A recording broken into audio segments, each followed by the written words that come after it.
सांग माने खरा दिन स्टार्ट हो गला न आउ तरबुज मिलवाटा भी आरंभ हो गला न खरा दिने तरबुज खाइबा लगी बहुत ही बढ़िया लगसी पेट ठंडा रही दिमाग भी ठंडा रही तो इने देखि पारुथे बहुत टे तरबुज रखीछन तरबुज सब बेले रखुछ केते बेलू रखुछ सकालू 6 ठारू सकालू 6 बजू राती 8 बजता तो इने न थिसी फाइनल रोके इने न रखाई थिसी तो जन माने आसबे इनु नहीं पारबे हां तो केता काना प्राइस रही जे टिके कहत ता किलो 15 टा रिटेल बिक्री हो किलो 15 टका रिटेल बिकु बिकुछन अब काना पूरा बल्क हिसाब रे भी दोछ माने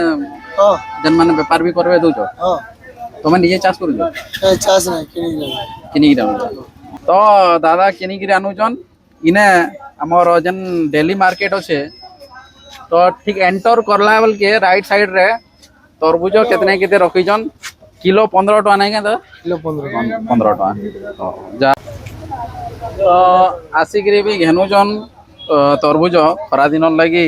बहुत ही बढ़िया तरबुजटा खाइले पेट भी ठंडा आउ दिमाग भी ठंडा तो दादा तो कहले किलो 15 टका आसिक नेबे।